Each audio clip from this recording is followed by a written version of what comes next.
Hey guys, welcome into today's video. This is going to be a brand new series on my channel. It's going to be a foundation a day for 42 days. The reason that I wanted to start this video is that I have 51 foundations in my permanent collection.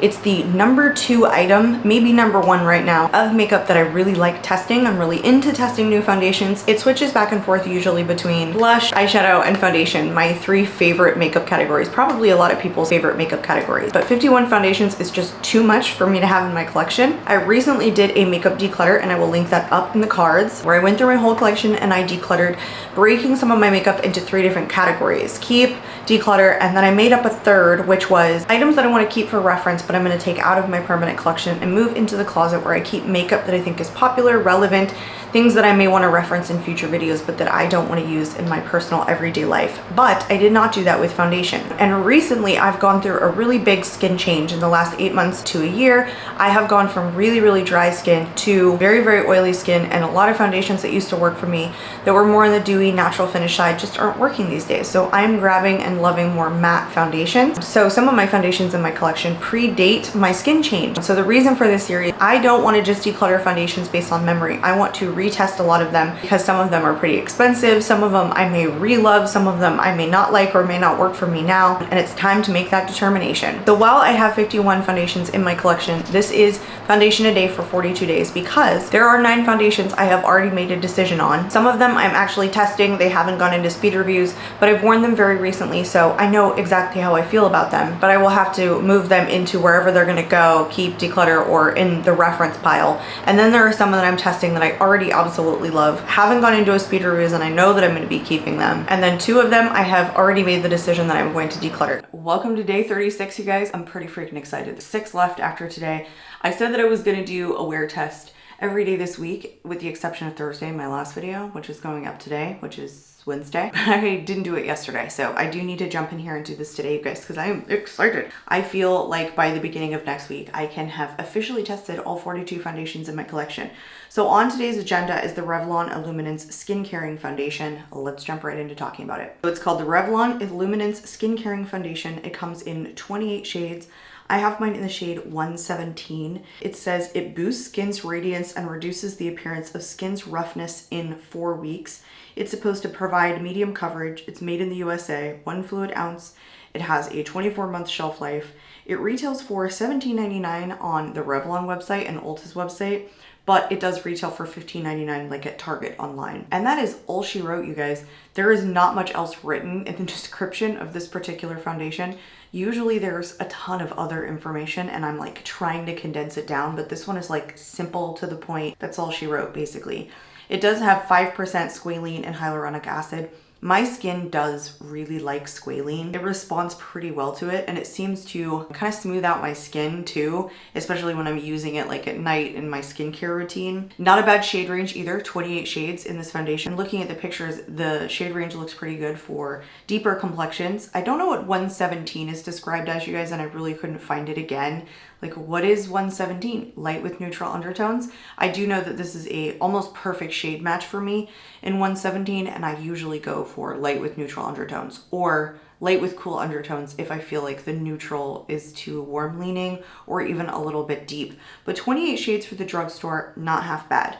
This particular foundation launched, I want to say January of 2023, so just over a year ago. And it does have a 24-month shelf life, so I still have it for another year, at least based on its shelf life, which is actually really nice. I quite like 24 months, and I'm usually keeping my foundations at least that long. I definitely tried this on camera for the first time last year when I was testing a bunch of drugstore makeup, and the very first time I tried it, I got a almost satin finish out of it. It wasn't super illuminating or anything like that. And in my continued testing of this foundation, I was pairing it with like more dewy primers. It's a lighter weight consistency of a foundation. Just the formula in general is very lightweight. And so what I was finding with this particular foundation is it's very susceptible to the products that you put underneath it.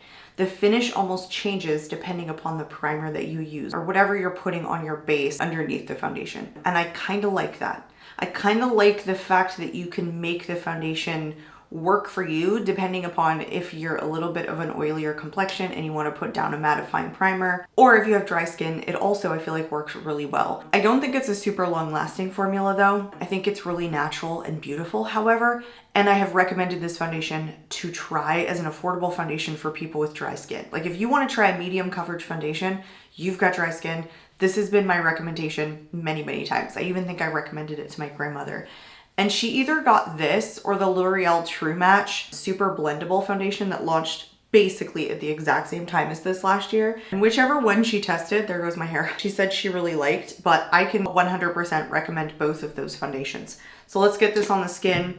I'm going to use the Rare Beauty foundation brush today. I don't remember how this applies with a brush or a sponge, or which one I've used to apply it. We're just gonna use the brush.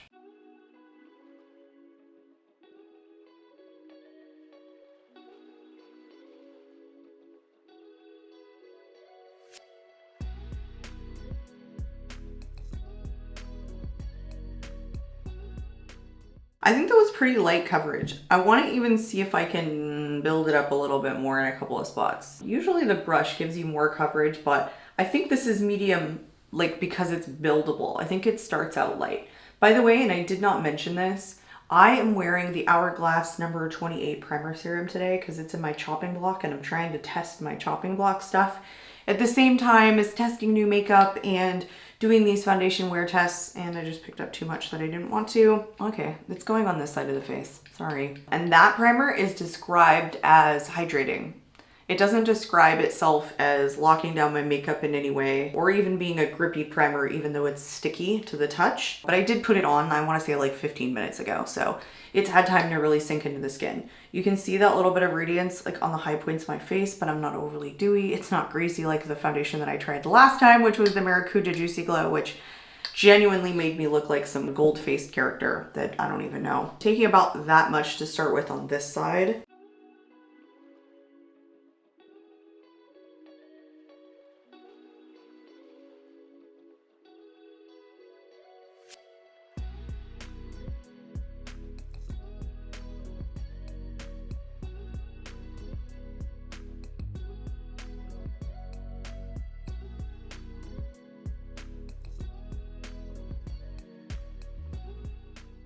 Even though I said it was a lightweight formula, I still feel it on the skin. I feel like I feel dewy foundations on the skin a lot more. Even though this is a really easily blended foundation, I still feel this one more. Just in doing these wear tests and like comparisons, I definitely can tell that I feel this one more. Anyway, it is so skin-like and natural looking, and yeah, just gorgeous. Just a tiny, tiny bit of radiance. It's not overdone. I don't know. It's like perfect, you guys. It feels really good on the skin. I want to say this has a scent to it though. It smells kind of like makeup, not like a fragrance in the sense that it's perfumey, but it definitely has a scent. I'm reading this on here.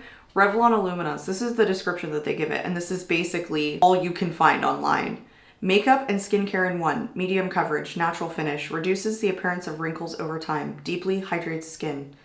In a nutshell, that's literally what they say. They get straight to the point with this foundation, I'm telling you. So if you guys have never seen any one of these videos before, I finish the rest of my complexion, we come back and we do one final check-in. And the wear test consists of me doing a check-in in natural light right after application so you guys can see what it looks like close up. I do it again at 4 hours so you can see how it's holding up. And then we come back at the very end of the evening so you guys can see what a full day's wear test looks like. I try and do at least 8 hours. Sometimes it's 10, sometimes it's 9, sometimes it's 11.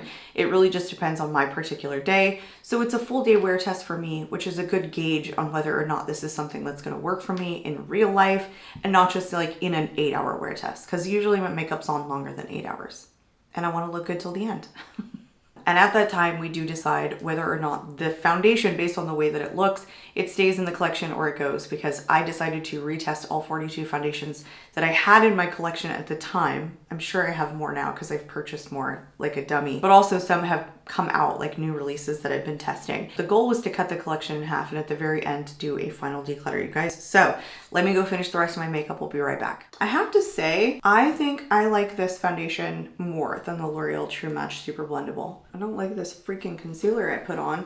I am also retesting the concealers on my chopping block, and the one I wore yesterday was great, but this one immediately makes my under eyes look a little dry, so that kind of sucks. Because the rest of the complexion is looking really good. I almost want to say, like, if I had to describe this foundation as a standalone, I would even say it's like satin finish foundation. Not overly dewy, you know, as it says, like a radiant complexion. Just very, very slightly. Super, super slightly. I'm pretty sure I like this one more than L'Oreal True Match Super Blendable Foundation. Between the two, you guys, like those are my two top drugstore foundations that stand out in my mind as being just an overall really good formula that can work for a lot of people, not just something that I prefer, you know, something inexpensive that's maybe like super mattifying and long lasting. I feel like I keep referring to that one and this one because those are just really good products, just in general in the market for a ton of different people. So let me go do my natural light check-in for you guys, and then I'll see you guys back here at the very end of the evening. So bye for now. Welcome back, you guys. It is 8:15, so it's been just under 11 hours. Pretty good wear test today. I mean, it's come off in a lot of places. It's faded quite a bit overall, like not just come off, but faded pretty much everywhere. But the benefit to this, you guys, is absolutely the breakdown of it, the way that it breaks down pretty evenly. It doesn't break down funny, it doesn't separate, nothing weird. Again, not an overly long lasting foundation, but not the shortest lived either. Let me show you guys what it looked like up close in natural light right after application, and I will follow that with what it looked like at the 4-hour mark. I would say my skin didn't look the absolute smoothest of any of the foundations that I've been testing recently. I kind of look for that. I definitely am paying more attention to the ones that smooth my skin out a little bit more. Really, for me, having an oilier complexion, being rougher on my makeup, of course, I told you I reach for more mattifying foundations, but if it's gonna be something that's more medium coverage, more skin-like, more natural finish, more radiant finish, that sort of thing, I just want it to break down nicely, even if it doesn't end up being the longest lasting. So I feel like I get that out of this. Again, I 10 out of 10 recommend this to you guys if you have dry skin, or if really any complexion. I mean, I really love it and I have an oilier complexion and I don't get as oily with this one. If you guys have watched any of my other wear tests, you see how I come back sometimes. And the way that my oils peek through certain foundations is astounding. It's almost as if some foundation just pull the oils out of my skin. Of course, different days, different temperatures, that sort of thing. But this one, I feel like I don't get quite as oily. So this one is a for sure keep, you guys, on day 36. I knew I was going to keep this one. It would have been an absolute shocker if I ended up decluttering it.